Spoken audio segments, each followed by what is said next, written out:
All right. I am here with Darren Hunter. Darren, how's it going? I'm doing fine, and g'day to all of the people there in the United States. Yeah. So how is the weather over there?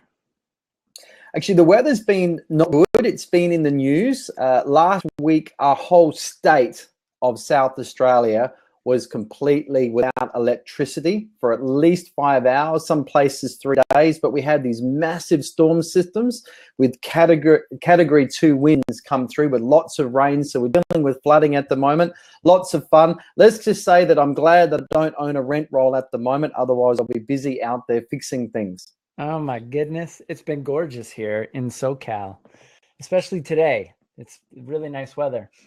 So uh, last time we had you on, we talked all about like fees. And I kept you on for quite a while, and we talked all about how to maximize your rent roll, increasing fees.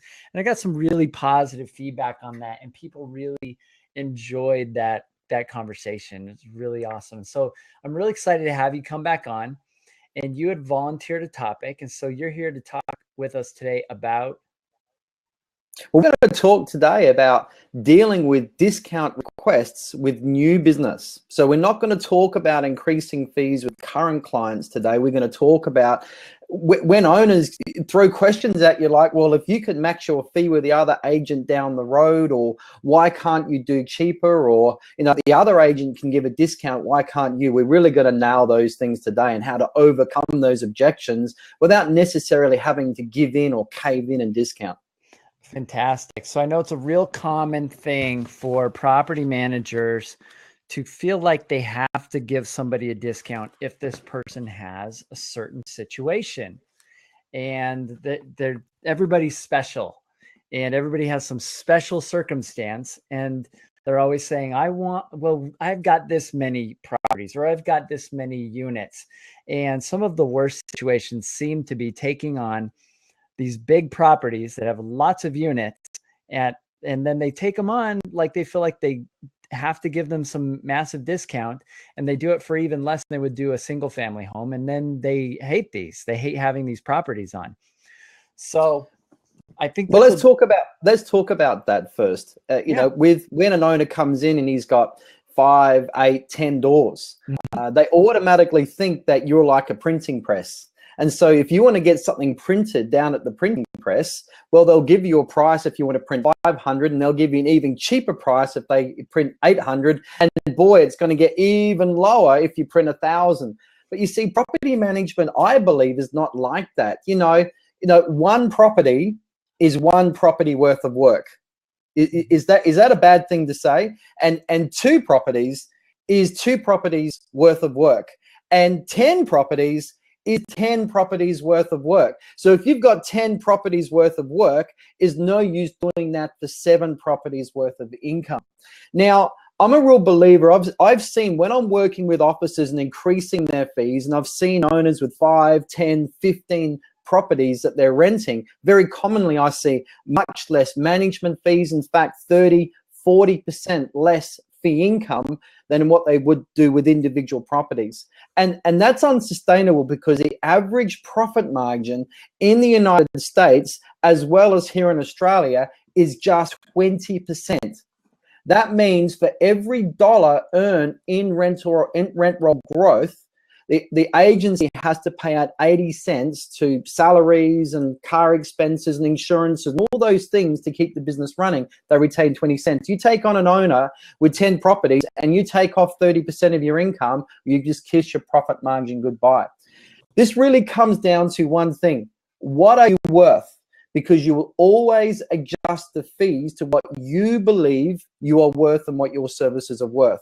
Now, I've seen many agencies discount, but also I've got a client right now in New Mexico that I was working with, and we went through all of his multiple property owners, and every one of them were paying full fees.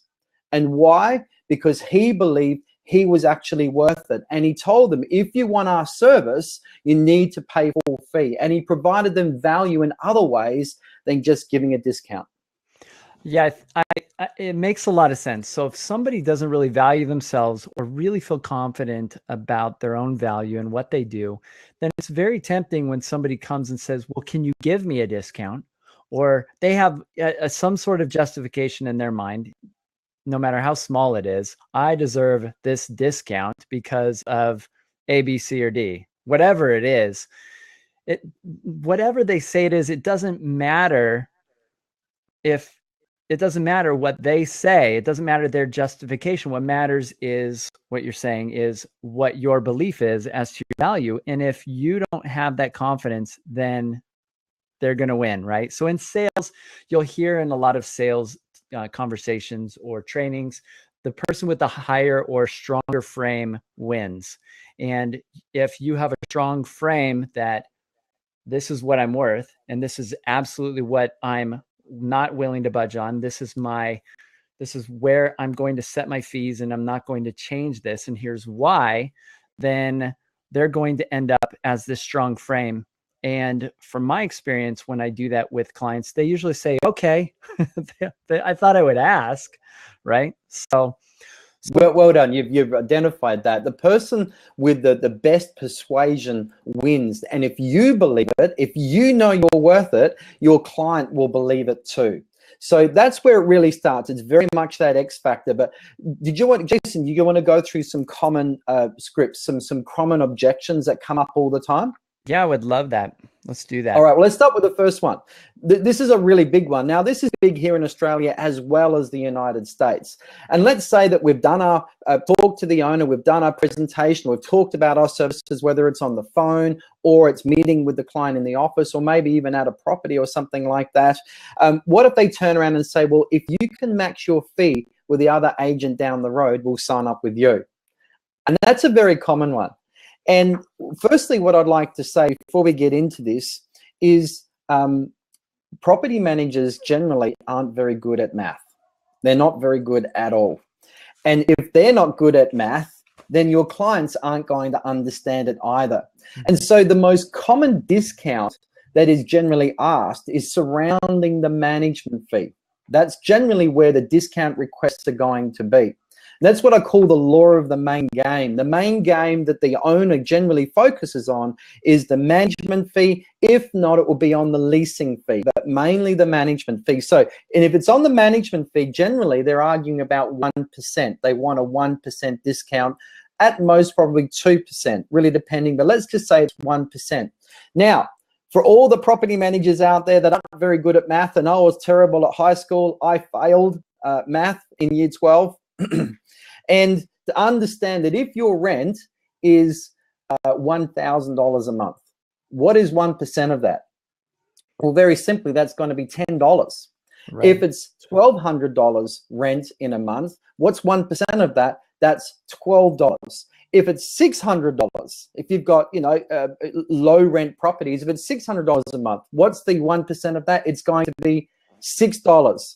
So with that in mind, let's just get into this script. Now, again, if the owner says, if you can match your fee with the other agent down the road, we will sign with you. Firstly, we need to understand, or let's just turn this around and let's just paraphrase what the client is really saying here. And this is what they're saying subconsciously when they come out with this statement.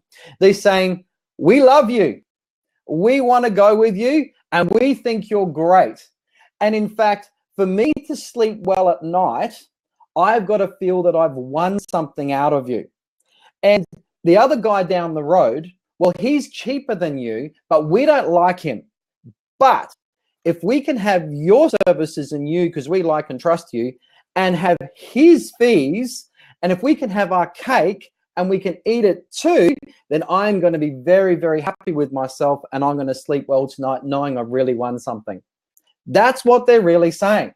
So with that in mind, let's start this script. Let's just acknowledge that the client has said they want to sign up with you. So a suggested script, now remember when it comes to scripts, is that we understand the concept, we understand what we're trying to say, what's our angle of persuasion, and then we put it into our own words, because only our own words are believable.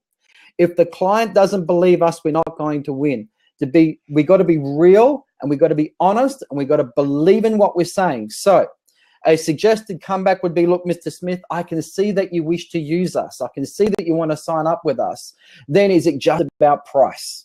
And so let's get the client to agree and to identify it's only about price now. Well, Mr. Smith, then, if it's about price, don't you think that we're worth more than a cup of coffee a week? Because that's all we're really talking about. Now, let's have a look at this. Because, Jason, I'm going to ask you the question. Starbucks, how much is a cup of coffee down at Starbucks? I don't know. I don't go to Starbucks. Let's say it's like $7. $7 for a cup of coffee? My goodness, you're going to have to fly to Australia. Let's just say that you're going to get 2 cups of coffee, all right, for $7. But let's just say it is $7 or it's $12. Break it down. What can you get for $12? You know, make some suggestions to you, Jason. What can you get for $12 that people buy every week, even every day on a regular basis that everyone can relate to? I don't know. My wife would be really good at this. She's the one that I have go shopping. But is it a couple of bottles of water? Is it 2 or 3 cups of coffee? Or we just got to break it down. So we just got to know what the actual dollar difference is. Yeah, I'd say maybe like a fast food meal at a restaurant, right? Correct, yeah, correct. Maybe $10, $12. And then we get the percentage difference, turn into a dollar difference, and then we turn it into an everyday consumable product that everyone can relate to. Look, Mr. Smith, did you know you want to sign up with us, but did you know that our price between us and the other agent down the road is actually a cup of coffee a week? And if you're like me, a lot of other people, they're probably doing 2 or 3 a day. And that's all the difference is. And I can only hope that the value I've showed you that we're worth far more than a cup of coffee a week. Does that make sense? Yeah. So it's breaking it down from a mathematical point of view. Now, that script isn't going to work with everybody, but it should work with most people. Now, here is another one as well. Now, also, you've really got to use your points of difference. Now, whether it's you're using a property owner's handbook, or whether you're using professional photos to market the property, or whether you've got an online booking system, or whether you're using a phone agency to pick up your letting calls, whatever your points of difference are, if you display those points of difference first, if you talk about those points of difference, if you say them in a way that the client understands, when they throw the line at you, look, if you can match your fee with the other agent down the road, we will go with you. You can now bring out your points of difference again. So let's just say, for example, that you've shown them your property owner's handbook, your manual, your user manual on how you operate. Let's say it has a guarantee of service in there as well. And so you can go, well, Mr. Owner, that's fine. If you would like us to match the fee with the other agent down the road, is it fair to say then that you think that our services are the same as theirs as well? Is that why you want us to price it the same? And generally, it's a loaded question. You're really asking, well, yeah, maybe we do feel you're the same as the other agent. Well, if that's the case, Mr. Smith, remember we talked about the property owner's handbook before, and just get it out or talk about it again. Did the other agent also show you their property owner's handbook? Did they also talk about their guarantee or whatever point of difference that you've already talked about? Do you see how we're using that now, Jason? Yeah. And we're getting leverage over something that we've already displayed. And to show them, well, Mr. Smith, and what you're asking here, or what you're hoping to get is, of course, no, the other agent didn't have a property owner's handbook. And if that's the case, well, Mr. Smith, that's why we're financially or priced a little bit differently than the other agent. And by the way, did you know that the difference between us and the other agent is a cup of coffee a week, a can of drink, a Subway meal, whatever? Does that make sense? Yeah. One of my favorite tactics is to say it's not A, it's B. So it would be like to say the real issue here is not really the price difference. The real issue is whether or not we have greater value or not than this other agency that you're not considering going with, something along these lines. And maybe I'm kind of a jerk, but I would recommend some of my clients just say, look, if the only difference you see between us and them is this fee, if really that's the only thing after we've gone through everything and you've talked with us and you really just see us this way, I recommend you go with them. You might be happier. I do in sales, we call that a takeaway. And so when you do that, they naturally feel this. They're like, oh, and so in sales, they also call it prizing. So no longer are they the prize I'm trying to earn? I'm the prize that they need to seek after. So then they'll say, oh, well, no. We do see that you have more value. Okay. The other thing I love to do is if they have a business, I just tie it to their business. So I just ask business owners this. So if a property manager comes to me and says, hey, can I get that website or this service for like this discounted rate? I say, what would you say to a client that asked you for that? And they would say, no. I say, yeah, that's probably what I would say too. And they go, okay. So I think you can also tie that to them. If they say, well, I run this sort of business. You say, well, if people come to you and say, hey, just give me a discount because this company down the street who has less value and is less effective than you, but I want that rate, would you do that for them? And if they say yes, then I would still say, we don't do that. No, that's good. Also, are they after the cheapest agent to manage their greatest asset? That's another good line as well. I love that. Do you want to place your most expensive asset in the hands of the discount property manager? Or another thing I like to do is just say, compare. Instead, if they're focused on price, another great close is to focus on instead looking at something else that's more costly than property management fees, such as vacancy. So I don't know if you have that on your list, but this is one of my favorites, is to say, well, look, if the property is even vacant for like a month, that's like a year's worth of management fees. And that's the real hidden cost in going with some of these cheap firms, is they may have vacancy on a regular basis. Like every year, you may have a lengthier amount of vacancy because their priority isn't to provide really great service and get it rented right away, because they make their fees up anyway. I think that's a great line, and I love it. I actually call that the law of the alternate cost. What's going to be the cost of going with a cheaper agent? And we can talk about that. Here's another line as well. I'll give you a couple more here. The other agent will do it for much less. Do you think that's a common objection that people hear? I think if you're priced effectively, they'll hear that. But the property managers that price themselves low in the market, which is a mistake, right? They don't get to hear that. And if you're hearing that objective, that's, I think, good news. Okay, well, should we do a sample script to deal with this one? Yeah, love to. All right, well, Mr. Smith, we are aware of what the other agents are charging, but did you know that they're also aware of what we're charging too? And despite knowing that, and knowing that they cannot compete with us on our level of service, and because they still have to get new business, they've simply then adjusted their fees down to their level of service so they can compete too. So I love that. That's another, again, it's just, again, if they can't compete with our level of service, they've simply adjusted their fee to where their level of service is. And at the end of the day, you get what you pay for. What's the most important thing, Mr. Smith, when it comes to managing your greatest asset? So that's another line there. And look, here's another one. This is a really, really good one. And this is one that I learned from a man called George from Blackbird Realty, based in Las Vegas, when I was there in April. And George was taking me out on the town, and I threw this one at him. He said, this is how I answer that same script. Well, the other agent will do it for much less. And so the comeback that George uses, he said, well, Mr. Smith, if the other agent is charging that and you would like us to match the fee, is it fair to say then that we also need to match their service level too? Because if you want us to match the fee, then we're going to have to match the service. Is it okay then if you don't get your phone calls returned for a week? Are you okay if your emails don't get returned? Are you okay that urgent maintenance doesn't actually get attended to? Because that's actually what you're asking me to do.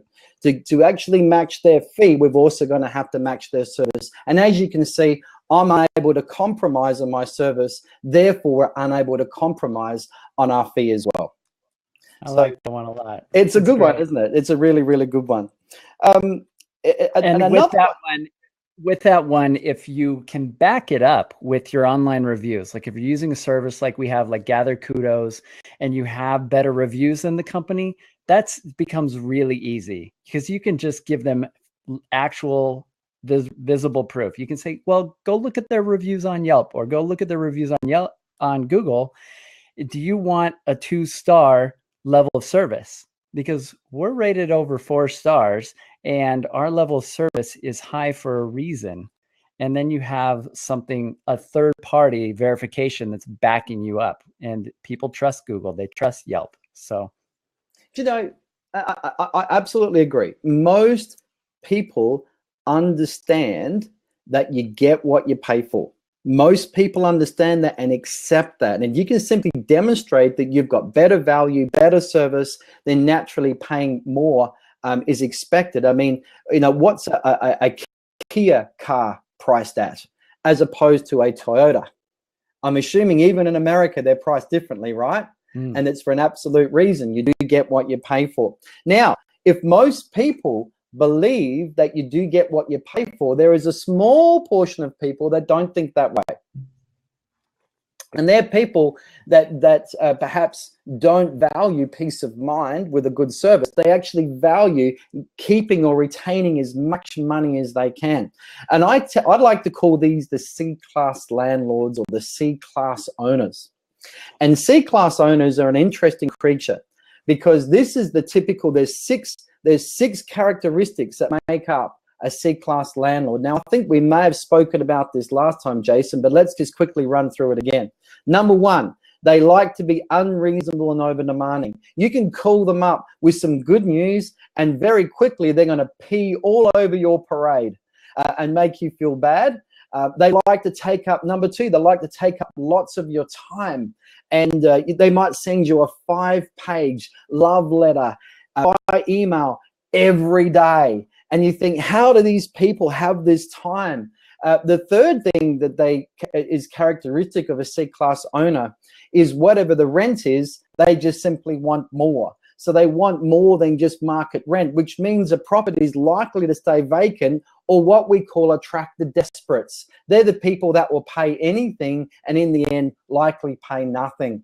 The fourth characteristic is whatever your fees are, they just want less. They want a feel of winning. The fifth characteristic is they put little to no money into the property, so therefore they don't keep it in a good state of repair. And number 6 is they likely, and you're going to have to excuse my language here, but somehow, Jason, I think you're going to be fine with this one, but they tend to have a crap property that simply attracts a crap tenant.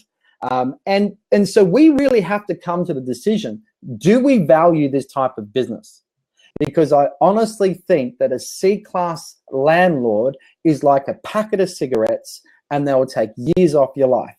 And so if you feel then when you're discussing your fees with them, they just keep on coming back to the fee, no matter what your comeback is, whether you talk about, you know, competing on service, you talk about your cups of coffee, it's not working for them, then perhaps a script like this, and it's really along the lines of what you said before. And I'm actually now even preparing myself to walk away from a C-class landlord. And so script could be, look, Mr. Smith, I can sense that perhaps what you're really wanting is the cheapest agent in town, of which we are not. And did you know, I used to give out the phone number of the cheapest agent to save that owner ringing everybody around and wasting time so they can go straight to the source. But I've stopped doing that because what I was finding is those owners were going to the cheaper agent, they were placing their property with them to manage, and then they were getting bad service, they were getting upset, and they were coming back at me angry. So I've stopped doing that. So at the end of the day, Mr. Smith, do you want cheap service, do you want cheap fee, or do you want quality service? But in my experience, you can't have both.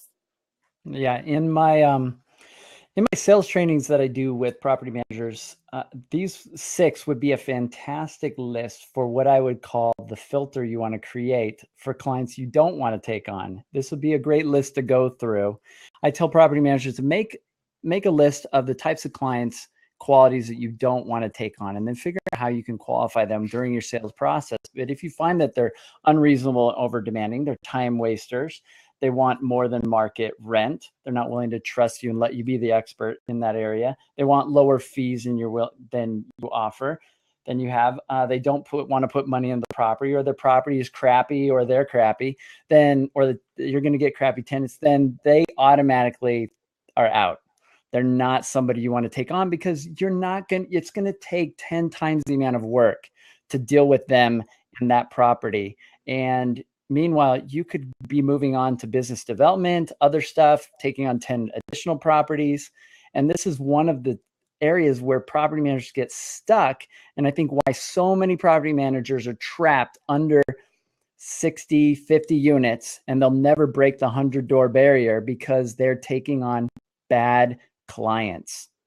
And they can do all the tenant screening in the world, but if you take on bad clients, this really is like this limit and barrier to growth, because they get to that level, they can't afford to hire anybody because they're not profitable enough, and they're spending so much time, they can't focus on business development. So they're trapped. They're like just stuck. And I talk to these people like every week.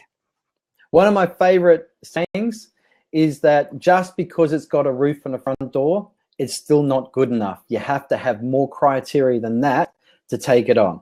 And that's another session, another training session. But you ready for another script? Yeah, let's do it. Okay. The other agents will give a discount. Why can't you? And certainly here in Australia, agents here get thrown those type of objections. And firstly, this particular script is not mine. It's a well-known script. I really think it goes back to the days of Tom Hopkins, who was a very famous real estate salesperson in the USA going back 20, 30 years ago. But let's just have a look at this script. So the other agents will give a discount. Why can't you? A good comeback script on that would be, well, look, Mr. Smith, if the other agent was quick to panic and drop their rates that quickly to get your business, what does that say about their negotiation skills? And if they list your property for rent and your tenant then wants a discount off your rental income, what do you think they've just demonstrated they're going to do? When to manage your property, you need the best negotiator you can get. So therefore, we need to get the best income that we can, so you can be confident that you've got the best negotiator for your rental property. So another script that may work. Oh, is this a question? It's over to you. Oh, well, yeah. So I like what you were just saying. I'm just coming up for a breath. I'm just keep on pouring this stuff out. I'm just coming up for a breath, which means you can add something. Yeah, if basically what you're saying is, if they're willing to fold on their price to you just because you ask, how willing do you think they're going to be to fold on the rent price when tenants come knocking? And is that something that you would want in a property manager? Because I'd really be surprised if that's the kind of manager that you're looking for. And they'd say, well, yeah, I guess not. And what about if a vendor wants too much as well for their work? So in a negotiation, having a good negotiator is important across the board. But we're just trying to win this in that listing presentation or in that opportunity. Okay, here's a possible another thing. Oh, here, one thing I'll point out. So going back to what you said about C-class landlords. So typically studies indicate there's 3 types of buyers, just in general, psychologically. And so you've got, I call that first category, you call C-class landlords, I call them the cheapos. They're very price sensitive. They're focused just on getting the cheapest price. They generally aren't as attracted to property management in general because they're so cheap. They're going to try and do everything themselves. And a lot of the entrepreneurs that might be listening to this, you're that kind of person sometimes too. You're so cheap, you won't hire a business coach. You won't hire somebody to do your website. Like, you try to do everything yourself, and you're going to attract those same types of clients, and you're going to wonder why it's so frustrating and difficult. So there's a big mindset shift that happens when people start getting out of and escaping that and valuing themselves. Yeah, I agree. And when I'm working with clients and I've seen agents that their fees are so low, they've actually gone into a zone where they've become that that light that attracts mainly the C-class owners. So they end up, so you only need to have, you know, probably 10% of your owners, if they were C-class, even 10%, enough to probably give you enough burnout to make the job very, very unpleasant, because they can give you 80% of the stress and the 80% of the issues. And so your mindset can actually attract these people too, by having your fees so low and attract the discounters into your business, which in the end will just make it really bad and a horrible place, and you'll just become disillusioned and burnt out a lot quicker. I had a client, and he called me up and he said, I said, what's your biggest challenge in your business right now? And he said, basically, once we boiled it down, it was basically people not valuing him and his services and his time. And I said to this client, I won't say his name, but I said, look, person, I'll say his name's Person. So I said, look, Person, how many times have you called me up asking for advice and us talking about this stuff, and you haven't paid me anything yet? And I'm still trying to close you on this package that we're trying to close you on. And he laughed and he said, yeah, I said, when you start, and the only reason I'm pointing it out is because when you start to value other people's time, you'll start to value your own time. But I think your challenge right now is you're not valuing your own time. And you probably do this in other areas. And he was like, yeah, you're right. I said, start valuing everybody else's time, and you will start getting more money for your time. And he was like, oh, like it was like the light bulb went on. But he was trying to extract and burn out a bunch of time from me for free, not realizing it. And he did close the deal. He was like, all right, I'll sign up right now. So he signed up. So I think the other thing we need to do is, you can't expect your clients to do something you're not doing yourself. And so take a look in your own business. Are you being a time waster? Are you wanting more than what somebody is, you know, for a fee, or less for a fee, depending on how it works out? Are you trying to get some sort of benefit that you maybe internally know you really don't deserve, or you're discounting other people's services? If you're willing to do this to other people, you will get those type of clients, and they will be attracted to you like a magnet. And so I think that's important. Like attracts like. Yes. Yeah. But if you hold your ground, usually I find that the lower end, the cheapos, they're usually they tend to be about 15% of the market. Then you get about 60% or so that are just willing to go with whatever the normal fee structure or price point is in place. And then you get the smallest group. They're usually maybe about 10, 12%, but they're usually the smallest segment. They're the premium buyers, and they have a much higher threshold of pain when it comes to spending. They're willing to spend until it finally hurts. And they're usually willing to sign on for a premium price. And so one of the greatest ways I've found to sell things at your normal rate is to have a premium rate to price anchor to. And so if you have, like, my normal fee service is X%, and then we also have our premium service, which is X% plus 2 percentage points, you know, or whatever. So it's higher. And if you say, well, we have this premium one, usually you want to anchor first and then present the normal one. And then this gives them this natural need they have to compare, because everybody has this need to compare the price. So why not have them compare it among your different plans instead of with your competitors? This eliminates this natural instinctive need people have to go compare to other people. This is why I recommend my clients have a pricing page and have at least 3 price points. One for the cheapos, which might be just a lease only service, and then your full management service, and then maybe your premium service, which you'll only get a small percentage. But I've found that in property management, you have a higher percentage of people in that premium category, because I believe property management is a premium service. It's not attracting all the people that are so cheap, especially in the United States, where we have very small percentage that are professionally managed.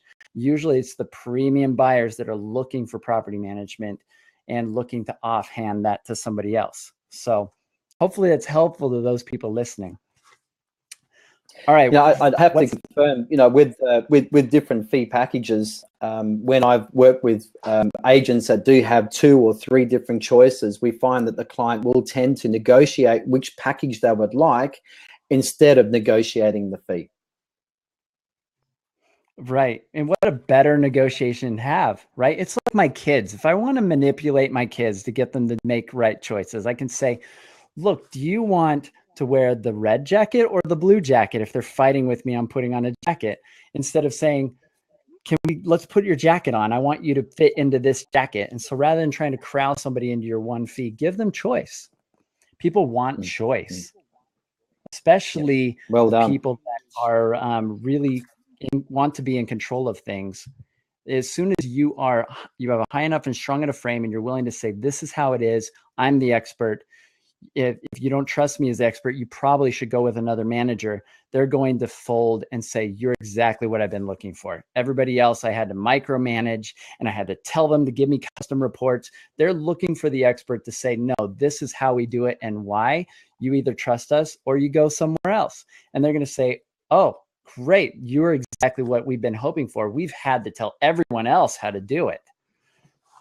Really what they were just waiting for is somebody to push back against them and say, this is why we do it a certain way. We believe in our process. We believe in our service. So cool. You have some more scripts for us, Darren? I'm loving these. Well, I want to make sure that they're, are they relevant so far? Yes, absolutely. Okay, here's another one. Now, let's just say the owner says, well, okay, you talk about cups of coffee and things like that, but it's just a 1% discount. You know, if it's a 1% to me, then it's a 1% to you. It can't be any big deal, right? Is that a fair question? Yeah, that's a pretty good comeback. So what would you say to that? Okay, let's just deal with that, because what we need to understand, firstly, again, we've talked right at the start of the show that property managers are really bad at math. And because mathematically, that was an incorrect statement. So we really have to look at the mathematics of it first. Now, I'm just going to get myself a little device that is probably seen these days in a museum, and it's called a calculator. What is that thing? What we could do a YouTube video and give that to a 5-year-old kid and say, hey, what's this? And see them try and work it out and get all confused. We probably need to just help property managers out. If you have an iPhone, you can just swipe up from the bottom and touch the button. It looks like one of those things. It's called a calculator. And you'll go right. I got an iPhone. Okay. But now, firstly, let's understand. Let's just say that the, I don't know, give me an average rent. Throw a rent at me. What's an average rent? Let's make it really easy. Let's just say it's $1,000. $1,000 a month. Okay, so low rent market. Very easy. Okay, so how much is that over a year? $12,000. Yeah, 12,000. You didn't need this, right? No, it's $12,000. You need $12,000. So what we need to understand is that the 1% difference is in relation to the $12,000. It's actually in relation to the owner's income. Now, is $12,000 our management fee for that property in a year? No. No way. No. That's so let's. I mean, you know, I've got to be careful here because people get upset about quoting percentages and things like that. But what we need to understand here, if we're dropping 1%, it's not 1% in accordance with the client's income. It's a lot more. And I've got to be very careful here, but you know, you just got to look at what's the drop between 10% and 9%, or 9% and 8%, or 8% and 7%. If you do your calculator, you'll actually work out the drops are a lot bigger. They're 11%, and the more that you go down, you got 11% drop. There's a 12.5% drop. There's a 14% drop. You've really got to look at it from that angle there and actually work out the drop difference in percentage is a lot greater for the agent as expressed on their management fee as opposed to the client's income of $12,000 over a year. Does that make sense? Yeah, absolutely. All right, so coming back now with that script in mind, look, Mr. Smith, yes, it might be 1% to you, but to actually drop 1% for us, we actually have to take off 14% or 12% off our management fee. Now, if we have to do that, what 14 or 12% of services do we have to leave out?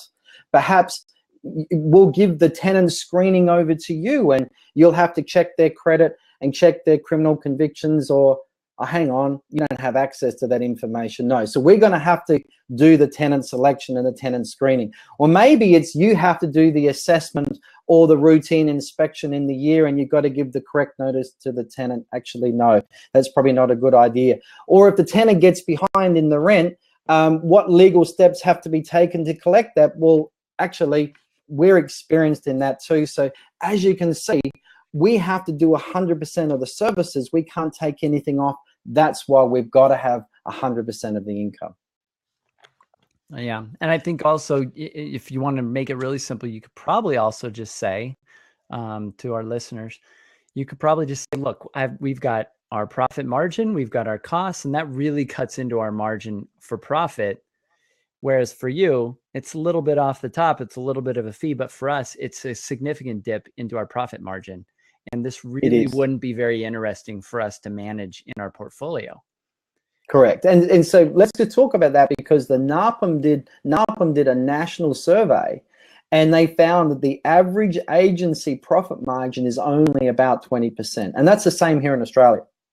And so if we're dropping 1%, that could be a 14% drop, or it could be a 16% drop, or 11% drop off your total income. You're really throwing away your incentive to actually do a difficult job in the first place. So this is why we need to be smart and actually looking at our fees and knowing our profit margin and knowing what the drops are from doing our mathematics, and getting to know what those drops actually are from a business end point of view. Right. Yeah. And I think ultimately it all boils down to, if you really know what you want as a property manager, you really know what you want in your business, what you want your business to look like, what type of clients that you want, you know, what type of properties, what areas you want to be managing in, you know what you want. When you know what you want and you're very clear on that, and you set your own limits and you set your own boundaries and you are solid on that, people will respect that. They will have respect for you. But when you don't respect that, you will not get respect from your prospective clients. And if you know what you want and you're clear on what you want and what you deserve, and they're not willing to go along with that, they're not a great fit. Let them go. Like, say, this is what our fees are. If that doesn't work for you, then we're probably just not a good fit. You can go to the discount company down the street, or I know a property manager I can refer you to that I have a referral fee relationship with, which you don't have to tell them, but you can say they will, we refer business to these guys all the time. They take on the properties that we are unwilling to manage because it's not a good fit. I would love to be able to be that company that could do a great job for you if you're willing to pay what we feel like we are worth. And if there is and your clients, it's no big deal. Because I think when you become too attached to the outcome, if the outcome is, I want this contract, no matter what, you're losing. Like you're just set up to lose. If you understand, you don't want this, if it hits a certain level of fee structure or a certain type of client or whatever, you're very willing to let go of that. And that creates such a sense of power and confidence and control within yourself to just say, you know what, that's really, Mr. Smith, that's really not that interesting to us to manage. And we don't generally take on clients like this. So unless you're willing to go along with our fee structure and go along with our expertise and follow our processes, which we've proven and tested, and trust us as the experts, we're probably just not a good match. And that's okay. There's nothing wrong with that. But there's probably other companies that might be a good starter company for you. And after you experience business with them, you'll probably be much more willing to work with us. I think some great things you've said there, Jason, and going back onto those, you've got to have pride in yourself, and you can't be after all business. One of the things that you said there, you talked about not making yourself available to absolutely everybody, which you shouldn't. There's a great book that you may have read or may be aware of called Influence by Dr. Robert Cialdini. and he goes through the 6 powers of persuasion, and one of those is the law of scarcity, and that people always want what they can't have. So you've already reiterated, Jason, you've said that, hey, look, Mr. Smith, we may not be the agent for you. We do actually refer business to another agent who takes on business all the time that we're unable to manage. That really does create that, wow, I really want this agent now. But you also got to keep in mind, again, are they a C-class landlord? Because you really shouldn't be accommodating that type of client. One of the things we do in our training session with property managers here, Jason, is we like to do a survey we do an analysis. We look at a typical property here in Australia, typical property to lease the property, to do the inspections, to show the property, and then to do an exit inspection. In a typical year, what we find is it takes about 20 hours, approximately. Sometimes it might be 25, sometimes it might be 18. But the typical tenancy with one turnover of a tenant in 1 year is about 20 hours. However, now we add in the C-class landlord with a crappy property, with a difficult tenant. People in our classes are easily adding another 15, in some cases up to an extra 20 hours worth of work because of all the difficulties and having to show a lot more tenants through, and the inspections not being up to scratch, and chasing the tenant down because of late rent and all those sort of things. And so in fact, some of these properties were spending 30 to 40 hours per year. But that's not where the actual damage is finished, not just in time. Because we're in our first quality property doing 20 hours a year. Let's say, for example, our total fee income of management fee, of leasing fees, of any other fees from that property, let's say it's $2,000 in total fee income for that property we've earned. That's $100 an hour worth of work. All right. And if you really have a look at where we're priced according to, in comparison to cleaners and gardeners and plumbers and computer geeks that come in and fix your computer, $100 is, it's sort of okay. All right. Yeah. But it's not brilliant compared to us managing possibly, hundreds of thousands, if not millions, maybe tens of millions of dollars of worth of other people's assets. Let's just keep it in mind. Now, with the C-class owner with the 1340 hours, well, they've already screwed us down on the fees. So we're not earning $2,000. In fact, we could be earning $1,500 for that property over a year for 30 to 40 hours. So let's just do the math on that. So if we got $1,500, and let's say we divide that by 35 hours, we've now earned $43 an hour. Now, here in Australia, the cleaner or the lawnmower man might be earning that. And when we put that in comparison, we really shouldn't be after all business, as you said before, because all business isn't good enough and it's only going to burn us out. Over to you, Jason. Yeah, I love what you're saying. So basically, if one property takes about 20 hours and if you take on a bad client, it takes an extra maybe 20 hours, you've instantly decided by taking them on to discount your services in half. You've doubled the amount of work that you're doing for that particular property. So a great question to ask is, are you willing to take on a C-class client? If you are you also willing to just take on great clients for half price to get them on? If the answer is no, which it should be, then you probably don't want to take on every client. And I think the measure of how effective a property manager is in their business and business development and growth will directly correspond to the number of no's they're willing to say during a sales conversation. Like, how many clients have you turned down in the last year? And some will say none. There's even, a large percentage will say none. But the clients that I have that are really killing it, that are winning and are successful, they are absolutely willing to turn down. And this is this hallmark of property management, this milestone, this lesson that every seasoned property manager seems to eventually learn. Otherwise, they are supplementing the business. The only exception I see is they're supplementing the whole property management side of the business with their brokerage. And it's like a loss leader for them or something. But other than that, the property management side of the business, you do not want to be discounting your services to the point where you're taking on half. And some clients will tell me that one bad property could take 10 times the amount of time as one of their great properties. Some of their best clients and their best properties are so easy to manage. They say easily it's 10 times the amount of stress, work, staff, resources, effort to manage a bad property. Imagine you're dealing with an eviction and damage and all this riffraff going on with the property. And so sometimes what you can do as another sales tactic to close them on your price is just bring up the pain that they're afraid of to avoid. So really we have two motivators, right? What are the two motivators? Pain avoidance and pleasure seeking, right? So these are the things that drive all behavior, like training animals, any sort of behavior. And so if we want to avoid pain, you need to identify what their pain is.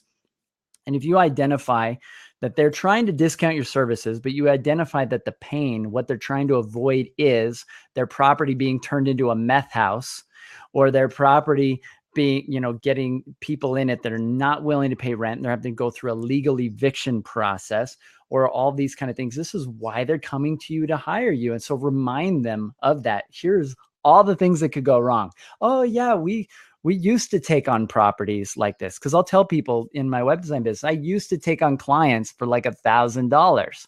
They were my worst clients. They were my worst clients. They would micromanage me. They'd tell me what to do. And I learned really quickly, it's a bad idea to take people on at a discount rate. You cannot afford to take on people that cannot afford you. It's just not profitable. And whenever I explain Jason, that, people get it. This is very refreshing, because in Australia, I sometimes feel that I'm the only one with this message, and that you can't take on all business. And sometimes what I say is quite unpopular. I've just written an article, only just releasing it this week, and it's called 11 Wrong Property Types You Should Not Manage. And this is really that criteria we're talking about. And going through, the type of properties that you should be saying no to, should you be asked to manage them. And so I'm happy to supply you with that link, whether you want to guide some of your readers to that article. How you do that's up to you. But that goes through. There is one property type on there. I have to state that I teach very avidly here in Australia, but if I'm in the United States, I don't teach that one from the stage, because you could be accused of being discriminatory, but it's no big deal here in Australia. So in my article, I do make that comment about USA, for USA readers as well, to perhaps just, shut your eyes to that particular, property type. But I'm very passionate about understanding what good business looks like. Gender or demographics in the area, you have to be kind of cautious. But going back to that, so here's this fantastic book. I don't know if you can see this, the viewers listening. It's called The Pumpkin Plan, and it's written by Michael Lowitz. I don't even know how to say his last name, but The Pumpkin Plan basically, it kind of illustrates this principle that pumpkin farmers, it's almost Halloween season right here. We just went to the pumpkin patch, my family, and people on the podcast will get this probably quite a bit later. But the Pumpkin Plan book, he talks about how if you want to create prize winning pumpkins, like this is the thing you want to create, is this an ultimate awesome business, you have to weed out all of the moldy or gross pumpkins in the pumpkin patch. Otherwise, the whole patch will go south. It will get infected. It'll get rotten. And so you have to consistently get rid of or prevent these things from coming into the pumpkin patch. And so you really protect your business and protect your portfolio and value yourself by protecting yourself from the bad, moldy, cancerous problem properties, tenants, and owners. And really, tenant screening is not the thing that's going to save you. It really starts with the client. And we understand about screening as well. With tenant screening, we all understand that we're not going to take on a bad tenant, and we screen for the quality tenants, and we know that good tenant screening predicts our future, it's our workload, whether we're going to have stress or not. We should also apply the same principle of screening to our owners and properties as well. It's quite logical. Absolutely. So, and those of my listeners have heard the cycle of suck. This is what I call it. You take on bad clients, you get bad properties, even if they look amazing. They're not going to want to invest, put money into it. And then the tenants become bad tenants because they're frustrated, they're upset, and then you get bad reviews. And if you have bad reviews online, you're going to get more bad clients because everybody's going to view you as a commodity and only look at you based on price. And that's the last thing you want, that's the last place you want to be in terms of your business, is a commodity in the marketplace, having to eke out your living based on competing on price. So as opposed to value. So, well, Darren, it's really fun to have you on. Is there anything we missed? Any other scripts or cool things? Really loving the stuff you've shared with us so far.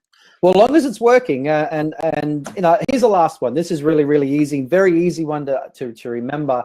But if you you get an owner that says, well, the other agent doesn't charge for that inspection, or the other agent doesn't charge for this. A very simple comeback is, look, Mr. Smith, we're getting properties transferred to us all the time from unhappy owners. And when we get the file and we open it, guess what the other agent wasn't actually doing? Now, they weren't charging for inspections. In a lot of cases, what we found, they weren't actually doing it. That's why they weren't charging for it. So again, a very easy comeback script in that type of scenario. Yeah. So on my brother's property management, on his website, I put, we actually do inspections and we go inside. So yeah, there's a lot of things anyone can claim they do everything.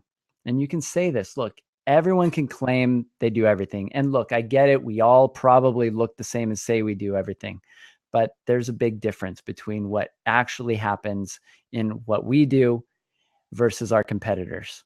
And so a great tactic I love to use in sales is you can use the straw man approach and set up the straw man. But I like to not talk about specific competitors unless a client brings them up, right? That's kind of dangerous territory. But if they bring them up, I will point out, here's how we differ from them. But otherwise, you can always talk about the mythical competitor, right? So in web design, for example, I would say most web designers out there are graphic designers. And here's the challenge with graphic designers. They're not focused on making you money or sales or conversions. They're focused on making it pretty. And there's a big difference between pretty and effective, and making money or just looking cool, right? And there's lots of things web designers will do to make websites look cool that hurt your conversion rate or hurt you from making money, right? So if you can point out the differences, another great tactic when you're focused there and they're talking with you about trying to discount you and discount your fees, is just point out that some of the myths or blind spots that exist in your industry. This is a great way to create safety and a space of trust with somebody else, is to expose and reveal some of the dirt that exists in your own industry.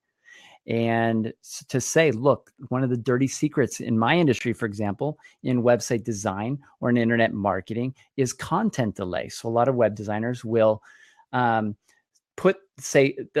person will say, well, who deals with content? Oh, you'll write it. You're the business owner. This is like kind of this sort of white lie. You'll do all the content. And it's really easy. It's super easy. This is what web designers say. And then what happens is the project gets to the point where they need content. The web designer says, we need this content. And they say, we need all of this. And it's like this 100-page term paper for them to fill out. And they don't know how to do it effectively. They don't know what to say or write. They don't know how to make it, chunk it and make it easy to digest visually. They're not good at that. And really the crux of the website is content. So it's very easy to point out this myth, this problem. And this is where projects get stuck in content delay. So the developer is waiting on content from the client, and the client is waiting for the website from them, and they end up at this standstill in frustration, right? And if they've ever done a website project with anybody, they've probably experienced this before. And so I can point that out. And so if you have stories are really fantastic. If you have examples, well, I just got a phone call from a client the other day. It came from another property management company down the street, and he was dealing with A, B, C, and D. And this is why our fee structure is higher than theirs. So anyway, I think I could talk about this stuff all day. This is fun stuff. Darren, as always, it's a pleasure. So tell people how they can get a hold of you. Okay, so just go to my website, darrenhunter.com. Also on Facebook, darrenhunter.com. You'll find me there. We've got some great content on there. Also, we've got a separate website just for content, and it's called pmdirectory.com.au, being Australia. And we've got a ton of good articles on there. Last month, we had 100,000 page visits to that site alone, with property managers looking and reading good content. So it's all there. It's all there to be used. And I'll get you that link as well for 11 wrong property types that you should not manage. Fantastic. So for those that are just, tuning in, haven't heard Darren before, or aren't familiar with Australia, I feel like I need to point out that the reason I love having Darren on, and the reason Australia is just such a really cool area for Americans to look at, is that property management in Australia is at least probably 20 years ahead of what's going on in the US. And a lot of people in the US don't realize that. When I point that out to them, they're really surprised. But as a business category, the phrase property management holds meaning over there and is understood. Whereas in the US, there's a lot of people that don't even know what that means. It's relatively new as a business category. And any business in the US that existed in property management 10, 20 years ago usually has a name like realty or real estate, because property management as a category didn't even really exist. And there's just a lot of, it wasn't really defined. And so it's a new category. It's a new opportunity. Also in Australia, I believe you had pointed out that 70 to 80% of properties rental properties are managed professionally. Yeah, correct. But also on top of that, that does add to the professionalism in Australia. And I do believe that our level of professionalism, and we are certainly a lot of years ahead of United States, but also for one very clear reason. That just like, for example, as an analogy, America has a very strong gun culture. In Australia, we have a very strong consumer protection culture. Now, I know in California, you've got a consumer protection culture against charging tenant fees that don't exist in other parts of the country. We've got that right through Australia, that you cannot, in one tenant in Australia, charge them any fees except rents or getting water back or anything like that. So that's where the consumer protection starts. But we've got what's called the Residential Tenancies Act, which is different in every state, but it's very, very strong. It's very strict. And so that is our minimum level of operation. And so therefore, if our legislation's up here, that's where the minimum operators have to be. So that's why I believe that Australia has some of the highest standards of property management probably on the planet, because of our legislation and consumer protection. And that's inevitable for the US. I mean, everybody knows with the HUD housing requirements and all the other stuff coming down the pike, that there is going to be a lot more legislation, which is, for a lot of property managers, makes them feel nervous, but it also increases the need for property management, which I think is another reason why Australia is kind of ahead. They have much stricter legislation going on there for property management. And so more people opt to leverage and use a professional property manager. So there's going to be a lot of growth. There's going to be increased legislation, but America will be developing. And so we can reach out and leverage people like Darren, an expert, not just in Australia, but globally, on fees, increasing fees, maximizing property management, and lots of other areas in property management, and connect with some of the experts over there. And so I wanted to point that out. So check out Darren's websites that he's mentioned. We'll have links to those in the show notes. We'll have links to those on our blog. And any last minute things you want to say on those that are concerned about discounts? Well, just don't discount your fees in line with your competitors' level of service. Love it. Love it. Darren, thank you. Really appreciate having you on. Thank you, Jason. Well, say that again. It chopped out. Thank you, Jason. Thanks, Darren.